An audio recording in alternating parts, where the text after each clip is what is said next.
E aí, vamos pensar um pouco naqueles contos de fadas que a gente conhece desde criança. Eles quase sempre terminam com um "e viveram felizes para sempre", não é? Mas e se um desses contos, de repente, fosse esquecido? Simplesmente apagado da memória de todo mundo? É exatamente essa pergunta fascinante que a gente vai explorar hoje em O Fantástico Mistério de Feurinha. E a nossa fonte para essa análise de hoje é essa peça de teatro brilhante do Pedro Bandeira. É um verdadeiro clássico da nossa literatura infanto-juvenil que, de um jeito muito divertido, vira o mundo dos contos de fadas de cabeça para baixo. A peça já começa com essa provocação genial aqui. Todas as histórias que a gente ama acabam com "e viveram felizes para sempre". Tá, mas o que isso quer dizer de verdade? O que acontece depois que o livro se fecha e a história acaba? E é bem aqui que a coisa fica boa. A peça simplesmente nos joga 25 anos no futuro para mostrar como é a vida real das nossas heroínas da infância depois do tal fim. A vida delas, olha, ficou surpreendentemente normal. A Branca de Neve e a Cinderela, por exemplo, estão grávidas de novo, planejando as bodas de prata. A Rapunzel vive com dor de cabeça crônica, coitada, por causa das tranças. E a Chapeuzinho, bem, ela continua solteira, se queixando que a história dela não terminou com o príncipe. Parece que a magia deu lugar para a rotina, e elas viraram um grupo de amigas com problemas bem humanos, sabe? E essa fala da Cinderela aqui resume tudo perfeitamente. Estes sapatinhos de cristal estão me matando, já estou cheia de calos. Pois é, o glamour do baile virou a dura realidade do dia a dia. Acabou a magia, a vida agora é feita de problemas bem comuns.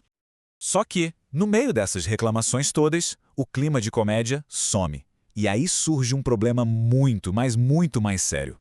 Uma princesa chamada Feurinha, junto com o príncipe e o castelo dela, simplesmente desapareceu. Sumiu do mapa, como se nunca tivesse existido. E é aqui que a gente entende o tamanho do problema. O sumiço da Feurinha não é só um mistério, é uma ameaça real para todas elas. Como a Branca de Neve diz, já em pânico, se algum mal aconteceu com a Feurinha, a felicidade eterna de qualquer uma de nós pode ser destruída. De repente, a própria promessa do felizes para sempre tá por um fio. E o mistério só aumenta, porque quando as princesas decidem investigar, elas percebem uma coisa que dá até arrepio. Nenhuma delas consegue se lembrar da história da Feurinha. Elas não lembram dos detalhes, dos personagens, de nada. Como assim? Como isso é possível? Desesperadas, as princesas entendem que o único jeito de achar a Feurinha é achando a história dela. E aí começa uma busca frenética por essa narrativa perdida. Elas contratam um escritor para essa missão, e ele faz o trabalho certinho. Primeiro, consulta os grandes mestres, tipo os irmãos Grimm, o Perrault, silêncio total. Depois, ele mergulha em bibliotecas, coleções antigas, nenhum vestígio. Ele chega a mandar telegramas para especialistas do mundo inteiro e a resposta é sempre a mesma, frustrante. Feurinha? Nunca ouvi falar.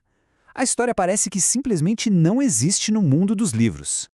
E quando toda busca formal não leva a lugar nenhum, a solução aparece de onde menos se espera. Não estava nos grandes livros empoeirados, não. Estava na memória viva de Jerusa, a governanta do escritor.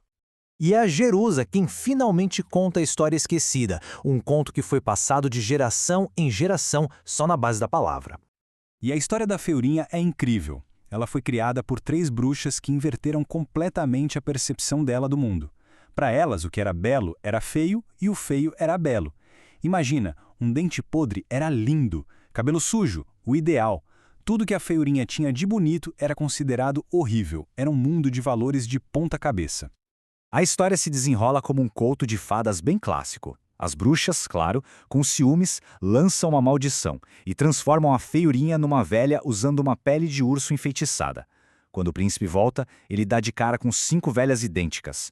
Para resolver, ele anuncia que vai executar as 4 mentirosas, e a verdadeira Feurinha, com seu bom coração, implora pela vida delas. Ao revelar essa bondade, o príncipe a reconhece e usa sua espada de prata para quebrar o feitiço. Agora que a gente já ouviu a história, a peça finalmente nos dá a chave para resolver o mistério e revela a grande mensagem por trás de tudo isso. É o escritor quem conecta todos os pontos. Ele tem aquela epifania, sabe? E exclama: perceberam por que Feurinha desapareceu? Porque ninguém jamais escreveu sua história. Essa é a grande virada, a solução do mistério. E aqui está a essência de tudo. A Feurinha sumiu porque a história dela existia só na tradição oral, de boca em boca. Diferente da Branca de Neve ou da Cinderela, o conto dela nunca foi parar num livro. E aí, quando as pessoas que contavam a história foram esquecendo, ela simplesmente deixou de existir. A mensagem é muito clara. É a escrita que dá permanência para as histórias, que protege os personagens do esquecimento. E a peça termina com uma imagem muito poderosa. O escritor, agora sabendo o que precisa ser feito, senta na máquina de escrever e começa a digitar furiosamente a história da feiurinha, imortalizando ela em palavras para garantir que ela nunca mais desapareça.